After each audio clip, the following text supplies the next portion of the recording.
I knew it was over the second Greg from finance couldn't look anyone in the eye. His mouth said temporary restructuring, but his eyes screamed, "I already forwarded your laptop return form."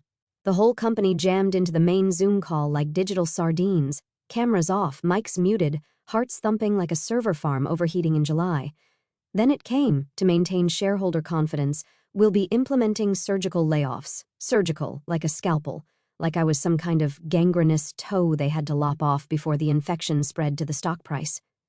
10 minutes after that call, I got the calendar invite, touch base W management. No subject line, no context, no soul. My manager, Rob, who once asked me what a cron job was, mind you, greeted me with that corporate hostage smile and said, "Hey, listen, this isn't easy." That's always how they start, as if I'm supposed to clap for their bravery in reading a script. "We all know your tools are brilliant. Truly, you've done great work, but the board's pushing back on, what they're calling unnecessary overhead." Unnecessary overhead. Have you ever spent 6 years building a silent miracle that kept a company from tripping over its own data shoelaces, only to be told you're as vital as a paperweight in a hurricane? I kept my face blank, nodded once, and said, "Got it," because I knew if I opened my mouth, I'd either cry or ask Rob if he'd ever actually read a single line of the alerting logic I built that saved our platform during the great Log4j fiasco of 2021. No severance package worth mentioning, just the standard corporate condolences and a cheap "we'd love to stay in touch." I grabbed my coat, the same one I'd worn the night I slept under my desk during Black Friday traffic surges. The interns, kids I taught how to debug flaky API calls, were now, somehow, junior leads. One of them offered me a protein bar. I wanted to shove it into the recycling bin and scream. Instead, I smiled and walked. Outside, it was raining, not metaphorically, actual Midwest February rain, that sad, sideways kind that slaps you like it knows you've just been fired. I unlocked my car, sat in the driver's seat, and let out a laugh so sharp it scared the guy in the pickup next to me. On the way home, I did the math. My tools weren't company assets. I built them on my own time, after hours, on weekends. Most of my early logs and diagnostic routines were scribbled into Notion while my ramen cooled on the desk. All of it lived on my personal Git repo, licensed to me with timestamps, because I knew someday someone upstairs would decide efficiency meant cutting the people who built the damn parachutes. Before I went to sleep that night, after 2 bourbons and a hate watch of their latest press release, I logged into LinkedIn and updated my status, available for short-term consulting. Specialized in failure diagnostics. You'll know when you need me. And hey, since you've made it this far into my little post-layoff horror show, I've got a favor to ask. I'm chasing my first 10,000 subscribers here. If you enjoy watching Karma do push-ups in a pantsuit, go ahead and hit that follow. It helps more than you think. Now, back to the wreckage. I didn't pack much, just my cactus and a coffee-stained mug that said, "Trust me, I'm the root cause." Oh, and the one leftover protein bar from that intern. I didn't throw it out because, let's be honest, I might need it when unemployment hits week 3. The real payload wasn't in my tote bag. It was what I quietly uploaded to my encrypted drive before they shut down my access. Every script, every dashboard, every anomaly detector I built that their fancy enterprise platform couldn't replicate without crashing like a toddler on Red Bull. The heartbeat monitors I stitched together from logging breadcrumbs and API latency reports. Rollback triggers I wired in after the database rollback incident nobody talks about because it didn't technically make it into the post-mortem. I didn't take a single bite of their data. What I took was already mine. The scaffolding I built on unpaid weekends, the logic trees I debugged in the dim light of my kitchen table while reheating 2-day-old ramen. Not because anyone paid me to, but because I wanted the system to hum like a tuned engine. I took pride in spotting trouble 6 hours before it broke production. Flashback to 11:48 p.m. Last June, I was in pajamas, Slack open, whispering into the chaos of a failing login server. My partner stood in the hallway, toothbrush in hand, mouthing, "Are you serious right now?" I gave a thumbs up, traced the error spike, patched the handler, and saved them $180,000 in SLA penalties. I never even logged the overtime. Now they were telling me my tools, my code, were overhead. The severance offer they slid across the table was insulting. It barely covered my laptop, let alone the 6 years I'd given them. I read it, then slid it back like a blackjack dealer folding a bad hand. "No thanks," I said, and the look on Rob's face was priceless, like I'd just announced I was joining a cult instead of opting out of his hollow corporate pity party. As I walked past the lobby badge scanner for the last time, I noticed something poetic. The status display on the kiosk, usually green, was stuck blinking yellow, a warning loop, unresolved error with no one around to fix it, just like what was coming. I got home and finally let myself exhale. Not cry, just exhale. It felt like my lungs were letting go of 6 years of whiteboard fumes and sprint planning meetings where nobody sprinted. My partner poured me a glass of wine. "You good?" they asked. I nodded, but inside I wasn't sure. My trust was gone, the kind you build when you believe hard work matters, when you think staying up past midnight fixing cascading failures will earn you something more than a pat on the head and a cardboard box. Still, I had one thing left: my brain. So I cracked open my laptop and posted "Open to short-term consulting," specializing in complex failure analysis. No buzzwords, just results. I didn't expect much, maybe a few views, a pity like from that one guy who keeps trying to sell me crypto courses. What I didn't know was that post would age like wine, the kind that tastes best during someone else's disaster. For the first time in 6 years, I didn't wake up with a pager buzzing against my ribs or a Slack message screaming about urgent CPU spikes. I woke up to silence, not the eerie kind, the healing kind. No looming deployment windows, no Thursday stand-ups, just me, the dog, and the faint hum of a coffee machine that hadn't brewed panic in weeks. I took on a couple of freelance gigs, simple stuff, some API performance audits, container log reviews, a weird case of ghost alerts that turned out to be a junior dev copy-pasting test keys into production. Rookie move. But hey, I billed hourly. Nothing soul-crushing, nothing personal. For the first few weeks, I thought maybe that chapter was closed. Maybe I could just live. I got used to making omelets without my phone next to the skillet. I started reading again. I even spent 2 full Saturdays in sweatpants that weren't crisis-related. But then the messages started. The first one was from Alex in Q&A. "Hey, not sure if you heard, but the new monitoring tool kind of sucks. Like, I think it missed a full service dropout last night. Anyway, hope you're doing okay." Then it was Priya from DevOps. "I still have your old dashboard bookmarked just in case.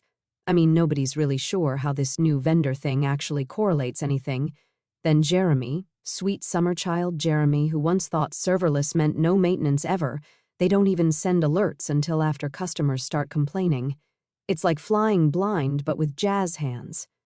I started to piece it together, not through logs or metrics this time, but through people. Little messages like breadcrumbs from a broken system. Whispers that things weren't quite right back at the mothership. Users complaining about slowdowns, support queues doubling in length, engineering blaming infra blaming legacy integrations, which, for the record, were working just fine when I left. And every message ended the same way: "Miss having you here." Now don't get me wrong, I wasn't smug. Okay, maybe a little smug, but mostly I just felt this weird ache, like watching someone repaint a house while ignoring the termites. You want to warn them, you want to scream, "That's not how this works." But you're also sipping coffee in your own termite-free kitchen, so you let the silence win. One night, I was debugging a billing system for a startup in Austin. Basic stuff. Malformed currency entries causing report crashes when my inbox pinged again. This time it was anonymous, just a burner Gmail. "You might want to check the error logs on the payment gateway you built. Looks like they didn't decommission it after all." Attached was a screen cap, my watermark, my code signature in the comments, still running, still catching errors that their expensive observability suite couldn't even see. I laughed so hard I choked on a carrot stick. They hadn't replaced my system, they'd buried it, kept it running quietly in the background while pretending their shiny new vendor had everything under control. Which meant 2 things. 1, they were lying to the board. 2, they were flying with a hidden co-pilot they didn't understand. And that's when I felt it. Not rage, not vindication, just anticipation, like standing on a dry patch of grass knowing a lightning storm is coming. I didn't know when the flash would hit, but I knew exactly where the fire would start. It started with a flicker. Not a boom, not a siren, just a hiccup in the payment flow around 9:37 a.m. Eastern Standard Time. A few declined transactions, a couple of failed receipts, stuff that looks like bad Wi-Fi or impatient customers clicking too fast. But by 10:12, the transaction queue was choking. Logins started timing out. Product pages hung like they were waiting for a bus that wasn't coming. The support team thought it was a CDN issue. DevOps thought maybe it was a database lock. Infrastructure swore it wasn't them and pinged the app team with, "For your information latency spikes from your side." What nobody realized, what I had built my career quietly anticipating, was that they were dealing with a cascade, a real one, like a line of shopping carts rolling downhill after someone sneezes near the first one. By 11 a.m., it was red across the board. Real-time metrics frozen, the alerting system throwing up unknown statuses, the beautiful new AI-powered monitoring suite they bought after firing me? Useless. The vendor's dashboard just displayed a cheery banner, "All systems operational," as if the fires weren't licking at the foundation. Customer support was getting hammered. Clients screaming about double charges, invoices missing, whole user sessions getting dumped mid-checkout. On Twitter, someone posted a screenshot of their cart resetting 6 times, captioned, "Guess I'll buy from literally anyone else." Internally, it was chaos. Engineering called an emergency war room. App blamed infra blamed third-party services.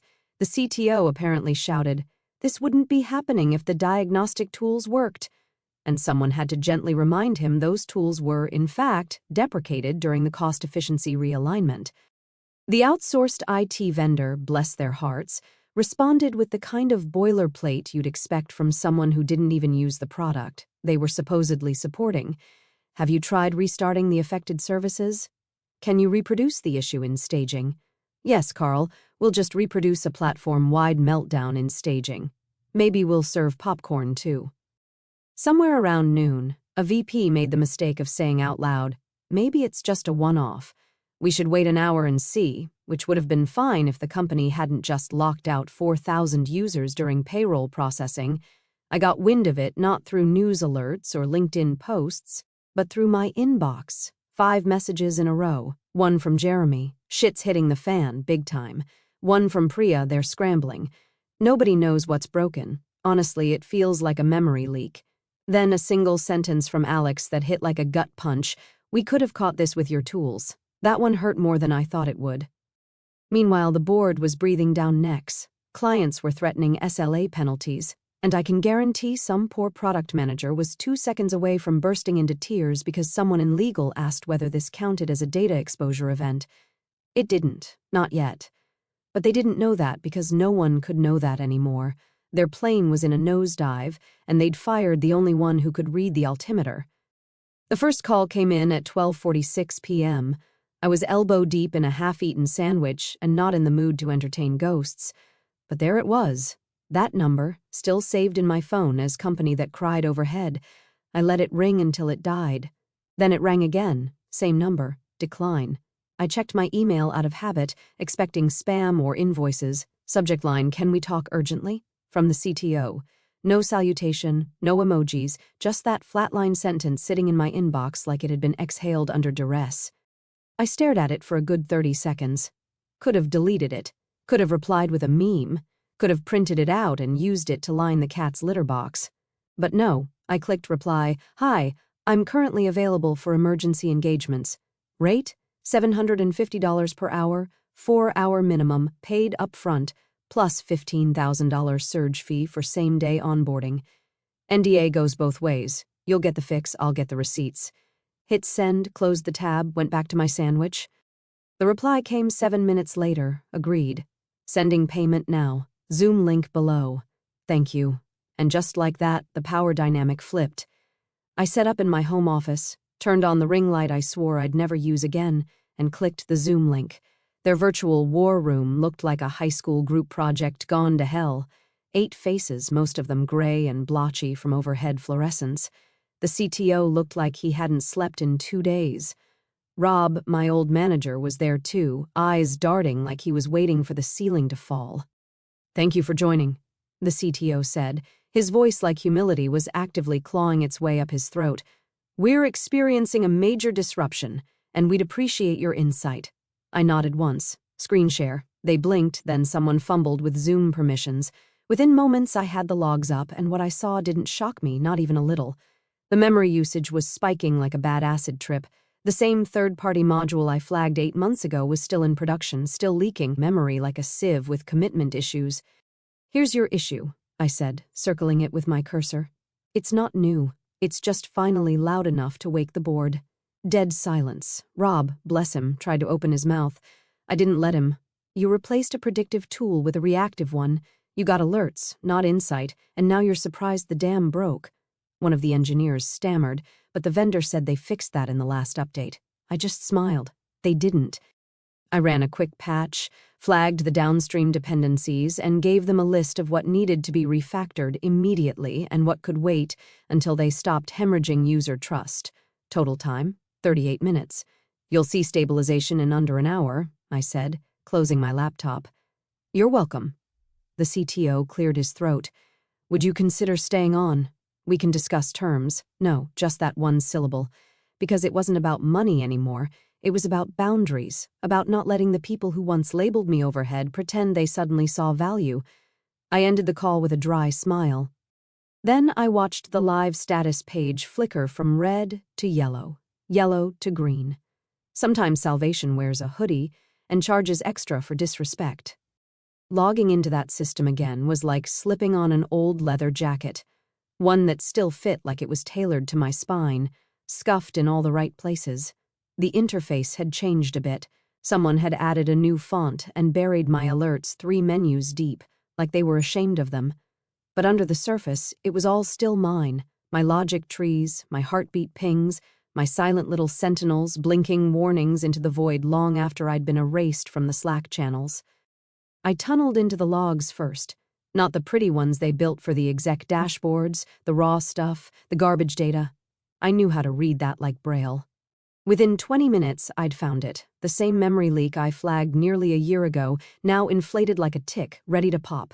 It was tied to a third-party module, one of those enhanced performance add-ons marketing pushed to modernize user experience.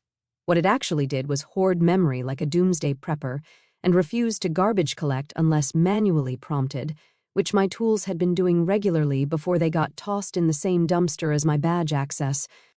I ran a few simulations in a containerized sandbox and confirmed it. The leak started during high-volume cycles, pounded by retry loops that no one had throttled. The vendor claimed it was resolved in their last patch. That was a lie, the kind that only looks like optimism if you're paid not to check. I patched the module by introducing a manual memory flush trigger. Yes, old school, yes, blunt, but effective. I also wrote a temporary script to bypass the bad retry logic, redirecting traffic through a fallback cache I'd built that they never even knew existed. Think someone might ask why their whole order pipeline still worked that week when the primary queue failed? No, everyone loves a silent hero until she invoices them. The logs cleared. The CPU stabilized. Response times dropped by 43%. Support tickets stopped coming in like a biblical plague. That's when the CTO messaged me, just saw the status dashboard. "We owe you a massive thank you." I didn't respond right away. Part of me, some still wounded shred, wanted to scream, "You don't owe me a thank you. You owe me a career back." But that wasn't true either. I didn't want the career. I wanted the dignity they tried to erase, and I wanted them to know they hadn't broken me. "So," I replied, glad it stabilized. "The root cause is documented in the handover file I shared. Recommend removing the module entirely until a real fix is published, not the one their changelog pretends is stable." A pause. Then another message popped up, this time from Rob. "Hey, just wanted to say I'm sorry. I pushed hard for the vendor replacement. I thought cheaper meant smarter." I typed back, "You were wrong." That was it. No snark, no gloating, just facts delivered like a clean diagnostic. I ended the session, logged out, and made sure all my access was revoked immediately. I didn't want a key to a place that burned my desk the second they smelled budget cuts. Still, I lingered on the logout screen for a second, watching the system hum again. It didn't need me anymore. That was the point. It had what it needed until they forgot why it existed in the first place. And now they remembered. The invoice went out at exactly 9:01 a.m. Monday morning. PDF, bolded header, itemized breakdown with timestamps down to the second. Consulting fee. Emergency 16 hours at $750 per hour, $12,000. Emergency surge charge, same-day onboarding, $5,000. Success-based uptime restoration premium per agreed clause, $10,000. System documentation plus root cause analysis report, $6,500. Post-diagnostic security sweep optional, declined, $0. Administrative NDA retainer handling fee, $6,500. Total due, $40,000 USD. Terms, paid in full within 3 business days. No net 30 games. The subject line read simply, RE System Restoration Invoice attached. Less than an hour later, my inbox pinged, a reply from their accounts payable team. We were hoping for some flexibility on pricing, especially given the nature of our prior relationship. Would you consider reducing the success premium or waiving the admin fee? I didn't even blink. I dragged the signed rate agreement PDF into the reply field, time-stamped, IP logged, their CTO's e-signature gleaming like a legal tattoo across the bottom. Then I added a one-line message. Terms were agreed under active incident conditions. You'll find the surge clause clearly outlined on page 2. Let me know if legal needs clarification. 10 minutes later, payment confirmation landed in my inbox. Full amount, no questions, no next time we'll handle this internally rhetoric. Just quiet compliance, the best kind. I closed my laptop, walked to the kitchen, poured myself some coffee, and leaned back against the counter with the smuggest grin my face muscles could conjure. Not because of the money, though, yeah, 40 grand for 2 days of work doesn't exactly suck, but because, for the first time in a long while, I hadn't just fixed a system. I'd made them feel the cost of disrespect. That same afternoon, the tech grapevine started buzzing. Somewhere on Reddit, someone posted a cryptic update. Rumor, the ghost of ops past returned to fix the weekend disaster. Billed 5 figures and vanished. On LinkedIn, a semi-viral thread appeared from a former coworker. You don't realize how much someone mattered until your whole platform dies without them. Props to the silent legends out there. A recruiter messaged me an hour later, we saw what you did. We'd like to talk, director, level, remote first, 300,000 base plus equity. I didn't even have to think about it. Appreciate it, but I'm good. Calendar's full and I sleep 8 hours now. Because the truth was, I wasn't looking for a new desk or a new boss with a newer brand of empty promises. I had something better now, leverage. It tasted sweeter than any raise they'd ever refused to give me. Weeks later, I got a ping on LinkedIn from a junior engineer still slogging through the trenches at my old company. His profile pic was that awkward half-smile of someone trying to look professional but secretly drowning in TPS reports. Hey, just wanted to say they're rebuilding your tools, like literally copying the whole dashboard and scripts, telling everyone they always loved that system, pretending it was their idea. I chuckled, swirling the last sip of Merlot in my glass. My home office, once just a corner with a laptop and a stack of unread books, now had a sleek sign on the wall with my consulting firm's name, Critical Path Solutions. Yeah, I named it after the chaos I once kept from collapsing. I clicked over to my website and added a fresh tagline in bold red letters, unnecessary overhead, only until everything breaks. The irony wasn't lost on me. Meanwhile, somewhere far away, my old company posted a new job listing for a resilience specialist. You know, the same role I basically embodied for years, the invisible spine holding their systems upright while they argued about cost savings. I didn't envy the new hire, because they'd have to learn the hard way, just like everyone else. You don't see the value in the quiet ones until the lights go out. When that happens, the only thing left is who's got the fire extinguisher and who's just watching the house burn. My calendar's fully booked for months. Consultations, strategy sessions, code audits, all with demand letters I send without blinking. The kind of respect that doesn't come with a severance or a pink slip. I lean back in my chair, light another cigarette, and listen to the hum of a system running smoothly, because this time I'm the one holding the keys. They fired the wrong person, and I made damn sure they'll remember it every time their servers hiccup. Big thanks, you legends of the old office days. Subscribe to keep the switch-flicking chaos alive. Your ex-boss is shaking in their loafers.